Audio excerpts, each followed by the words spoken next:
और लगातार आप सभी का भला और आप सभी का विकास चाहते हुए आपके सामने गुजरात की धरती से आशीष राजकुमार आ रहा है और लगातार प्रचार के ऊपर प्रचार हमारे सामने आता चला जा रहा है और आपके सामने कुछ बातें हम मद्देनजर रखते हुए बहुत कुछ खुलासा सामने लेकर आ रहे हैं और आप सभी का हम धन्यवादी भी हैं क्योंकि आप हमारे वीडियो को देखते हैं, शेयर करते हैं और लगातार आगे की ओर बढ़ाने के लिए हमारी मदद करते चले जा रहे हैं। प्रभु आप सबको आशीषित करें।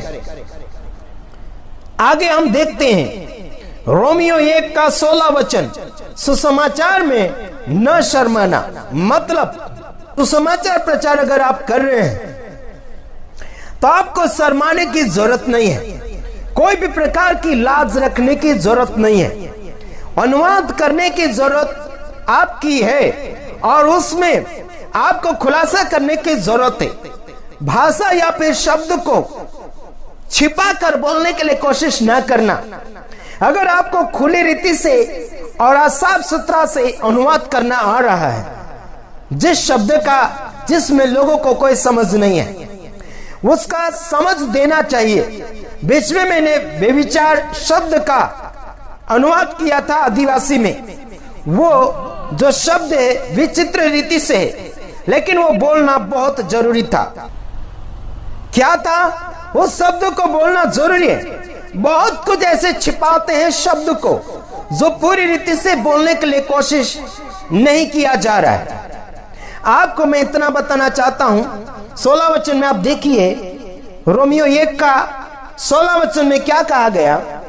क्योंकि मैं सुसमाचार से नहीं लज्जाता, इसलिए कि वह हर एक विश्वास करने वाले के लिए पहले तो यूनानी और यहूदी और फिर यूनानी के लिए फिर उद्धार के निमित्त परमेश्वर की सामर्थ्य है। देखो, हाँ, यहाँ भाषी लोगों का बारे में बातचीत किया, यहूदी है ना। क्या पहले तो फिर से पढ़ना चाहता हूं, क्योंकि मैं सुसमाचार से नहीं लज्जाता, इसलिए कि वह हर एक विश्वास करने वाले के लिए पहले तो यहूदी फिर यूनानी के लिए उद्धार के निमित्त परमेश्वर की सामर्थ्य। देखो, वहां पर जाति की बात आई, यूनानी और यहूदी की बात आ रही, लेकिन अभी अलग अलग प्रकार के लोग हैं यहाँ पर। उन सब के लिए ये परमेश्वर का सामर्थ एक उद्धार के रूप में, सुसमाचार के रूप में आ रहा है आपके सामने। उद्धार के निमित्त परमेश्वर की सामर्थ्य है। उद्धार के पक्ष में, उद्धार के साथ ये क्या है? परमेश्वर का सामर्थ्य है। सुसमाचार प्रचार हर जाति के लिए परमेश्वर का सामर्थ्य है। वहां तो लिखा है यहूदी और यूनानी, परंतु यहाँ अभी के लिए सबके लिए एक सामर्थ बन चुका है। ये आदिवासी हो गए, पूरीवासी हो गए, कोई भी वासी हो गए, सबके लिए ये परमेश्वर का सुसमाचार प्रचार एक सामर्थ बन चुका है। इसमें कोई जाति नहीं, धर्म नहीं, सीमा नहीं और कोई राज्य नहीं, बल्कि आर पार सबके लिए बराबर सामर्थ्य है सुसमाचार प्रचार। वाह! सुसमाचार का मतलब अच्छी बात का प्रचार प्रसार करना, फैलाना, अच्छी बातें फैलाना। किसकी बातें? परमेश्वर की बातें फैलाना। यह परमेश्वर का सामर्थ। परमेश्वर का सामर्थ अगर आपके जिंदगी में है तो सामर्थ्य व्यक्ति बीमार नहीं हो सकता। सामर्थ्य व्यक्ति किसी धर्म में सीमित नहीं रह सकता। वो किसी में भी जाकर प्रचार कर सकता। कोई भी धर्म के होगे, जाति के होगे, रीति रिवाज के होगे, सब में जाकर वो आर पार सामर्थ को प्रकट कर सकता है। मैं आपको ये बताना चाहता हूं, ये परमेश्वर का सामर्थ, परमेश्वर का सुसमाचार प्रचार किसी धर्म से जुड़ा हुआ नहीं है, किसी धर्म में सीमित नहीं है, किसी राज्य या देशों में सीमित नहीं है। ये परमेश्वर का सामर्थ हर व्यक्ति के पास पहुंचना चाहिए और पहुंचाना चाहिए। ये आपका और मेरा फर्ज बन चुका है। क्या सोच रहे हैं यार, क्या सोच रहे हैं? अपना अपना तेरा मेरा मत करो। कुछ लोग आईडी बना बना कर दे रहे, कुछ लोग लाइसेंस बना बना कर दे रहे, बस अपनों तक ही सीमित रख रहे हैं। अपनों तक सीमित मत रखो। मैंने कई बार कई लोगों को बोला, मैं किसी के सीमा में रह नहीं सकता, मैं आर पार हूं, मैं देश विदेश में जा सकता हूं और जा भी रहा हूं यूट्यूब के द्वारा। एक्सक्यूज मी, समझ रहे कि नहीं समझ रहे? भविष्य में हो सकता है परमेश्वर हमें देश विदेश में शरीर के साथ ले जाएगा, लेकिन अभी हम प्रचार के साथ देश विदेश में घूम रहे हैं, वीडियो के द्वारा घूम रहे हैं। देश विदेश में जितने लोग मेरे संदेश को देखते हैं, सुनते हैं, आप सभी का मैं धन्यवादी हूं, आप सभी का शुक्रगुजारी हूं, आप सभी का मैं आभार मानता हूं और आप सभी का मैं प्रेम को स्वीकारता हूं। आप सभी का प्रेम मेरे लिए लाभदायक है, आप सभी का प्यार मेरे लिए आशीष का कारण बन चुका है। आइए हम और कुछ समझना चाहते हैं। आइए 17 वचन देख लेते हैं, उसमें क्या लिखा? क्योंकि उसमें परमेश्वर की धार्मिकता विश्वास से और विश्वास के लिए प्रकट होती है, जैसा लिखा है कि विश्वास से धर्मी जन जीवित रहेगा। क्या रहेगा? विश्वास से धर्मी जन जिंदा रहता है, धर्म से नहीं। विश्वास से धर्मी जन उससे कहा जाता है जिसमें पाप नहीं है, जिसमें गंदगी नहीं है, जिसमें भेदभाव नहीं है, जिसमें तेरा मेरा नहीं है, किसी का उच्च नीच नहीं है, उसे कहा जाता है धर्मी। धार्मिकता परमेश्वर की अगुवाई में चल रहा है, उसे धार्मिक व्यक्ति कहा जाता है, उसका धर्म का नाम नहीं।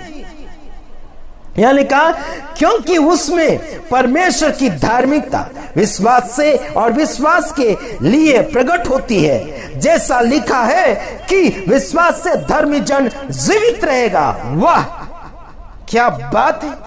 विश्वास से धर्मी जन जीवित रहेगा। क्या कहा गया? विश्वास अगर है तो जिंदा रहोगे, धर्म की जरूरत नहीं पड़ती है। धर्मी बनो धर्मी, कर्मी बनो कर्मी। बात करते हो धर्म के लिए झगड़ते मगड़ते, खुद धर्मी बनो। धर्मी व्यक्ति क्या करेगा? तेरा मेरा भेदभाव नहीं करेगा। धर्मी व्यक्ति तेरा धर्म मेरा धर्म नहीं करेगा। धर्मी व्यक्ति तेरी जाति मेरी जाति, ऊंची जाति नीची जाति नहीं करेगा। समझ आ रहा है कि नहीं आ रहा? पाखंडपना और जो पाखंडी लोग होते हैं वो धर्मों का और अलग अलग प्रकार का भेदभाव करते हैं, है ना। झगड़ा फंसाने वाले और झगड़ा बनाने वाले सब ये दुष्ट शैतान की औलादे हैं। आगे देखो 18 में, परमेश्वर का क्रोध तो उन लोगों की सब अभक्ति और अधर्म पर स्वर्ग से प्रकट होता है, जो सत्य को अधर्म से दबाए रखते हैं। देखो क्या उन लोगों के ऊपर परमेश्वर का गुस्सा भड़कता है। कौन से लोगों के ऊपर? देखो अभक्ति और अधर्म, है ना, भक्ति करने वाले और अधर्म करने वाले, ऐसे लोगों के ऊपर परमेश्वर का गुस्सा भड़कता है। स्वर्ग से प्रकट होता है। देखो ऊपर से गुस्सा प्रकट होता है, धरती से नहीं। जो सत्य को अधर्म से दबाए रखते हैं, देखो जो सत्य को अधर्म से झूठ से दबा कर रखते हैं, परंपरा रीति रिवाजों में दबा कर रखते हैं। मैंने बीते हुए दिनों में कहा था क्रिसमस मत करो, यह अधर्म है। इसमें बाइबल से संबंधित बातें बिल्कुल नहीं है, इसमें बाइबल से संबंधित बातें बिल्कुल नहीं जुड़ती है। और बीच में मैंने यह भी कहा कि क्रिसमस करना बिल्कुल गलत है। कहां लिखा है करो? बाइबल से संबंधित बिल्कुल नहीं है। कुछ लोगों ने कहा कि संविधान में लिखा करना पड़ेगा, ये करना पड़ेगा। तुम्हारे बाप ने लिखा क्या? मुझे बता दे, संविधान में लिखा है करके पागल लोग। हाँ हेलो, रोमन कैथोलिक पोप लोगों ने ये सब कुछ बनाया है ना, और उनका उनका जो समाचार फॉलो करने वाले ही उसके रीति रिवाज को फॉलो करेंगे। आप लोग रोमन कैथोलिक के समाचार को फॉलो नहीं कर रहे हैं तो फिर ये क्रिसमस वगैरह क्यों फॉलो कर रहे हैं? उनके अंदर का बनाया हुआ है जड़, ये पाप है। समझ में आ रहा कि नहीं आ रहा है? आप पेंटिकोस्टल है, आप पवित्र आत्मा वाले, आप खरी शिक्षा वाले हैं, आप खराई की ओर जा रहे हैं, जागृति की ओर जा रहे हैं, तो झूठ का समाचार लेकर, सहारा लेकर अपनी जिंदगी को क्यों बना रहे हैं? समाचार इतिहास क्यों बना रहे हैं? नहीं बनाना चाहिए। झूठ का समाचार कट नहीं चाहिए। सच तो सच, जो विषय लिया है सच का तो सच ही बोलना है। झूठे लोगों का, झूठे भविष्यवक्ताओं का समाचार सच्चे में मिक्स नहीं करना है। इतना बोलकर समाप्ति की ओर जा रहा हूं। मैं किसी बाप की जागीर का नहीं खाता और किसी का गुलामदार नहीं हूं, और कोई भी ऐसा करेगा उसका पर्दाफाश करूंगा, चाहे बड़ा यूट्यूबर हो, चाहे छोटा यूट्यूबर हो, चाहे बड़ा प्रचारक हो, चाहे बड़ा कोई भी हो, किसी का बाकी नहीं रखूंगा। इतना याद रखना। अगर दिमाग खसक गया तो क्या से क्या कर डालूंगा, है ना? तुम सोच भी नहीं सकते हो। इतना भेद निकाल कर YouTube के ऊपर डाल दूंगा, है ना? तुम सोचते हो ना अपने आप को ज्ञानी, अपने आप को महापुरोहित, अपने आप को बड़ा रेवरेंड बिशप समझते हो ना? सबका पर्दाफाश करने में आशीष राजकुमार माहिर है। देख लो आजमा कर।